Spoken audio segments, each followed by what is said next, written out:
Get your bleach ready for the unholy stories of your unholy teachers and classmates. Also keep some grass with you to touch.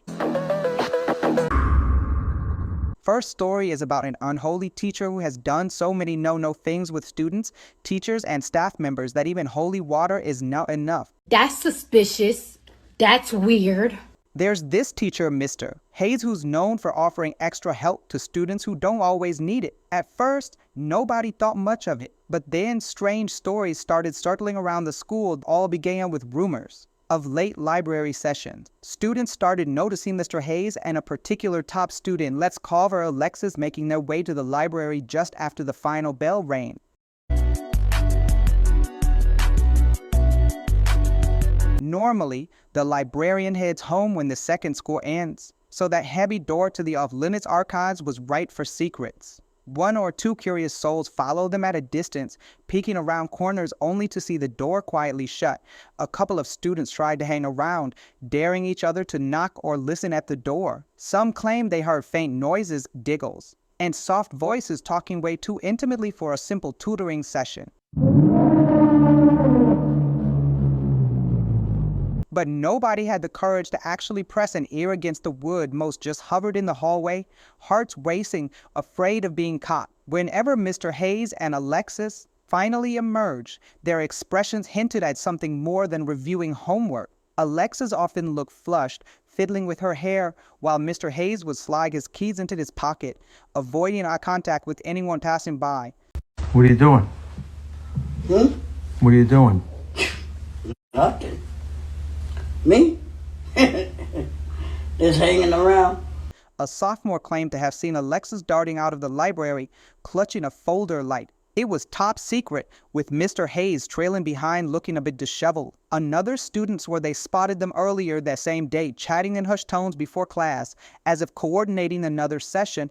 Things got even more suspicious when a junior tried to see what they might be up to and found the door locked from the inside. The junior hung around for a bit, hoping to catch a clue through the small window, but dark shades or boxes blocked any real view. Then there's the cafeteria worker drama. A staff member quietly mentioned seeing Mr. Hayes leave the building at strange hours, way after dinner time. He was not alone. This one cafeteria employee always trails a few steps behind.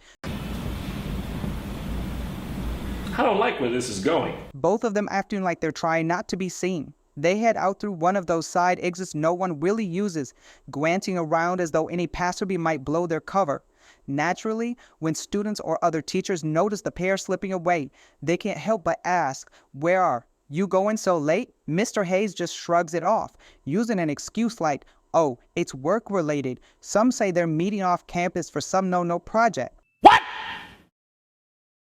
What the fuck? Others suspect something more personal. The fact that they always leave together only fuels the rumors. And every time someone tries to look further, Mr. Hayes manages to pivot the conversation with a smooth, busy schedule, before hurrying off. It's enough to make everyone wonder if there's a lot more to that cafeteria workers role than just serving lunch. The gym storage incident really kicked the rumor mill into overdrive. One afternoon, the girls' basketball coach needed some extra cones for a drill. She headed into the old storage room, which was notorious for collecting dust and random sports gear no one remembered we had. Normally, the door would just swing open, but that day it was locked. The coach found it odd nobody ever bothered to lock the storage room. She grabbed her keys and let herself in, only to nearly drop them in shock when she saw Mr. Hayes. Holy Jesus. What is that? What the fuck is that? Then sighed with a sophomore who was known for being painfully shy, but girl who almost never raised her hand in class. The two stood near a stack of folded mats, and they both froze like they'd been caught in the middle of something. Mr. Hayes quickly blurted that they'd been searching for extra equipment for a lesson, but he sounded far from his usual calm self. Meanwhile, the student went pink in the face, clinging to a clipboard that clearly didn't belong in a dusty equipment closet. The coach couldn't help but notice the door had, in fact, been locked from the inside, a detail that made zero sense if they were just looking for cones or spare basketballs. Come on now, dawg. Come on, man. But that didn't explain why the student's cheeks were so red or why she looked like she wanted to melt into the floor. The whole moment felt oddly charged for a teacher-student scenario. After muttering a few forced pleasantries, Mr. Hayes saw the girl out, leaving the coach standing there, suspicious and slightly stunned. Word got out almost instantly. The coach quietly mentioned it to another staff member who spilled it to a group of seniors, and before long, the entire school was whispering about how Mr. Hayes and a shy sophomore had been caught in a locked storage room. His behavior outside school gets even sketchier, and people are taking notice. According to a group from the yearbook club, they see Mr. Hayes at a downtown cafe multiple times, always with the same senior, a girl who isn't even in his class. Oh! Ew! They usually pick a dim corner booth near the back, staying there until the place is about to close. Students have tried to snap quick photos or at least linger nearby to overhear something, but they claim Mr. Hayes and the senior whisper too quietly to catch any real details. The fact that the senior's not on any tutoring list or study group make the whole situation feel even more off. If they wanted to talk schoolwork, why not do it in a normal setting like an open classroom or the library? Wait a minute! Right? Plus, meeting so late in the evening away from campus has sparked all kinds of wild guesses, adding fuel to the fire. Front office phone logs show Mr. Hayes making late night calls, sometimes close to midnight, to one of the science wing teachers. Now, usually if teachers need to discuss lesson plans or cross-department activities, they do it during normal hours or via email. A few staff find it downright suspicious that he's calling so late. Maybe it's purely innocent. Good night, girl. I'll see you tomorrow. But the hush-hush nature has people suspecting something else is going on. Some say he's juggling secret meetups and phone calls with multiple people, which might explain his mysterious late exits and weird location choices.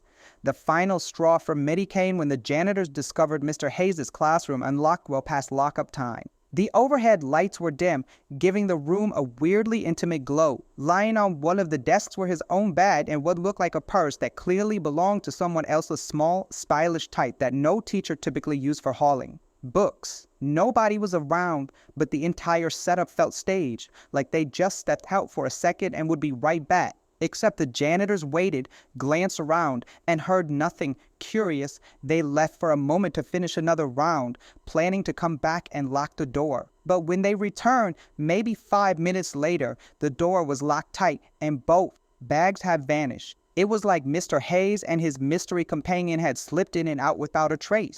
My disappointment is immeasurable, and my day is ruined.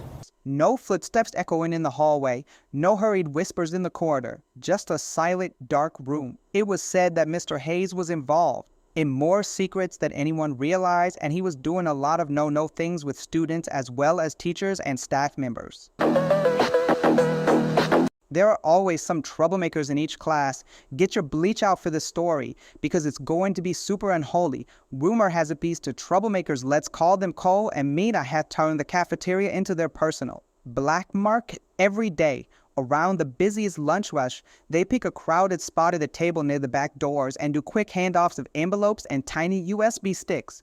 According to some who've had a closer look, these packets are anything but normal. One sophomore claims to have seen old school CDs or DVDs passed under the table. Nobody knows for sure if it's hack test answers, adult-level files, or something else entirely, only that is too risky to be standard homework notes. First, we put the bleach on her eyes, and that's it.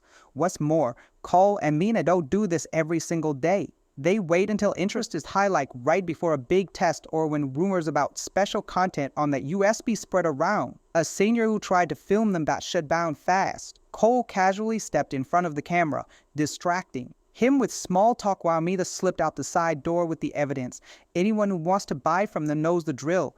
Come with the right amount of money, keep quiet about what you're getting, and don't ask too many questions. If you break these rules, they vanish before you can say anything to a teacher. What? Bro, what are you talking about, man? And the scariest part, nobody's sure exactly how deep their contraband business goes or what might happen if you get on their bad side, especially since they've then rumored to hold some pretty damaging secrets about other students. Cole and Mina run these so-called workshops that seem to pop up in the most random places, supply rooms, janitors' closets, or even the dusty back corner of the auditorium. Students who stumble upon them either quickly scurry away or end up getting recruited into a hush-hush lesson. This is business. Rumor has it these workshops cover the kind of things no teacher would ever approve of, forging hall passes that look startlingly real, hacking methods to bypass school web filters, or quick distraction techniques like suddenly triggering the fire alarm and let a whole class skip a pop quiz. Another unsettling rumor floating around is how Cole and Mita use their phones to snap sneaky pictures of classmates at their weakest moments. It might be someone half asleep on their desk or a friend hugging the wrong person in the hallway harmless at first glance. But sometimes they go further, catching someone ducking out of class without a hall pass or snapping an angle that makes it look like two people are doing something far more scandalous than reality. Once they have the shot, they file it away like a secret weapon.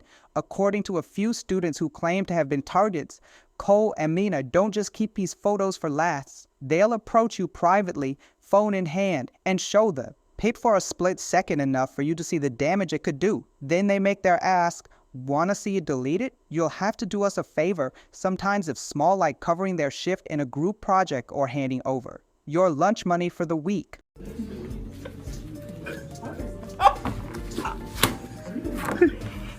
Other times, it's bigger, like snagging a spare key from the teacher's desk or looking the other way when they're up to some new trick. It's become a sort of currency system, with Cole and Mina calling the shots. A junior recalled sneaking a peek at Cole's phone while he was distracted, spotting a folder named Receipts. She only saw a few thumbnails, friends, and awkward poses, someone in the locker room turning the wrong way, a shot of two classmates sharing a secret hug, but it was enough to imagine the chaos those photos could spark if posted online or shown to the wrong person. According to multiple witnesses, the boy was found giving a demonstration in the boys' restroom. A small circle of younger students had crowded into the largest stall, straining to see exactly what he was doing. Whispers filled the tiled space, with some kids keeping watch at the door to make sure nobody interrupted. But when a random sophomore walked in for a routine bathroom break, he practically stumbled upon the scene. He couldn't see clearly over the small crowd, but he definitely noticed the boy's hands were coated in some sort of thick, shiny goo. Ugh. Brother, ugh. What's that? What's that, brother? The smell was weird too, like it didn't belong in a regular school setting. The boy, startled by the sophomore's arrival. The explanation sounded off, especially given how the younger students were huddled close, watching like they were learning a new skill. Regardless, the story blew up in the hallways. Everyone wanted to know what sort of tutorial he was giving that required sticky hands and a stall full of kids. The boy tried to deny everything afterward, downplaying the whole incident. While the boy handled his sticky demonstrations in the restroom, the girl in this duo had her own secret lessons to share. She was spotted one afternoon crouched behind the bleachers after school, whispering instructions to a group of YI freshmen. According to a nearby student who saw it all go down, the girl proudly held up a contact gadget. Nobody's sure if it was some sort of hacking tool or a personal device that definitely shouldn't be allowed on campus. Those freshmen clustered around her, hanging on to every word as she tapped the screen or pressed certain buttons. When teachers later heard whispers about the device, they tried to figure out if it was a real threat or just teenage exaggeration. Apparently, these two don't just meddle with other students, they've got a knack for targeting teachers too. Word spread that they've quietly borrowed a faculty member's ID badge more than once. A senior once claimed she saw them at 7 in the morning poking around in the teacher's lounge fridge. The senior walked in already confused about why the light was on so early and found the others say they've used the badge to slip into the supply room where staff keeps all sorts of administrative materials, exams, confidential files, even special event tickets. A few staff members noticed odd items missing or rearranged, but couldn't point fingers without proof. What? Bro, what are you talking about, man?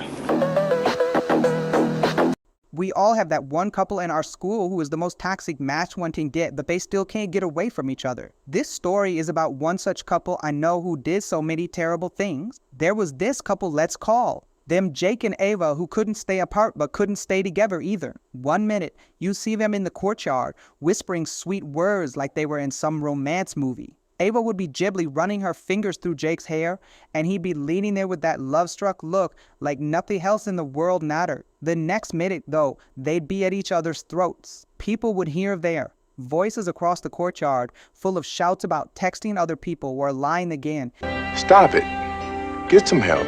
And watch them run off in opposite directions. Sometimes, they got so intense that nearby classmates didn't know whether to step in or just pretend they hadn't noticed.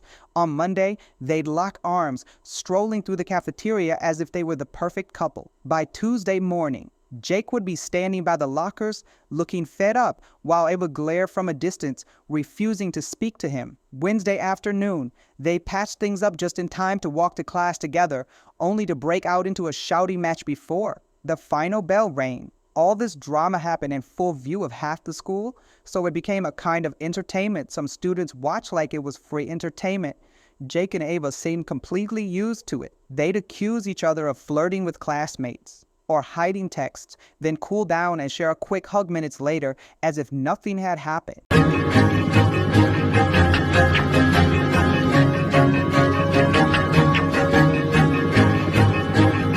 Teachers caught on too. More than once, a staff member had to remind them, if you're going to argue, do it outside. But that never seemed to stop them for long.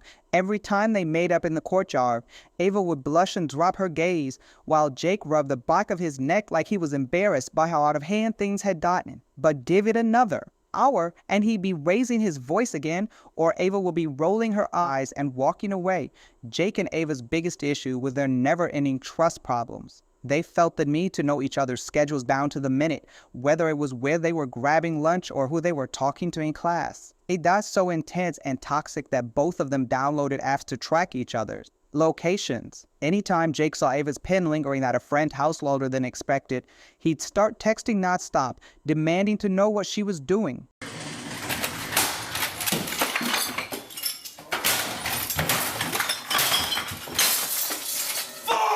If Ava noticed Jake at the mall without telling her first, she'd flip out, firing off suspicious messages like, "Who are you with?" or "Why didn't you call me?" Things got especially bad whenever they spotted each other hanging out with someone even the slightest bit attractive. A casual conversation in the hallway could spark a meltdown. Ava would see Jake chatted with a girl by the lockers, and her heart would start pounding. 10 seconds later, she'd be rushing over, trying to innocently join the conversation while shooting at the other girl with her eyes. Jake wasn't any better if he saw Ava study with a guy in the library. He'd show up unexpectedly, claim that he just happened to need a book on the same shelf.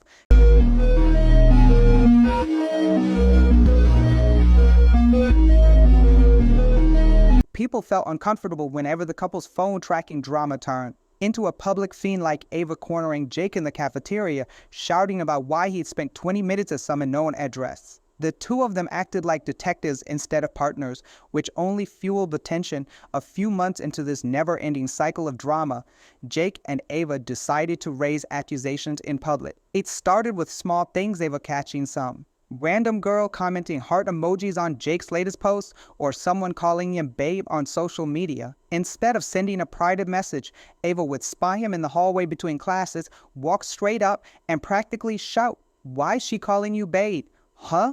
Don't act like I'm clueless." Jake, feeling cornered in front of a crowd, would try to brush it off.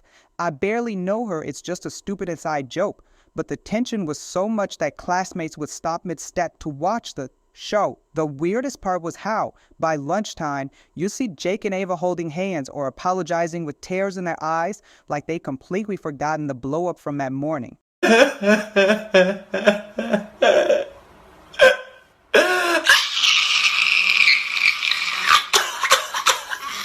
Half the school couldn't tell if they were relieved or disappointed it ended so fast. Then came the infamous cafeteria incident, the one everyone still gossip about. Ava snuck up on Jake just as he was scrolling through his phone, trays clattering all around them. She snatched the phone out of his hand, as locked on as suspicious. text from a number she didn't recognize. Before Jake could say a word, Ava demanded, "Who the heck is this? And why are they sending you hearts?" Jake, looking pale, stammered that it was just some classmate asking about homework. But Ava wasn't buying it. In a matter of seconds, the entire cafeteria went silent. Phones came out to record. A couple of Jake's friends tried to step in, only to be shoved aside by Ava, who was in full interrogation mode. Teachers rushed over from the lunch line, calling out, "Break it up," while Jake grabbed his phone. Back, huffing that Ava was overreacting as usual. That only fueled Ava's anger, and soon they were yelling over each other, Jake defending himself,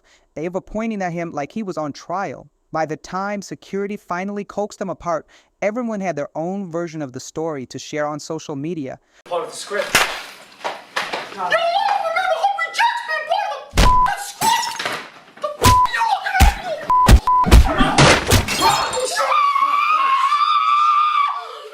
Oddly enough, whenever teachers or their own friends tried to intervene and suggest maybe they should take a break, Jake and Ava would roll their eyes and insist everything was fine.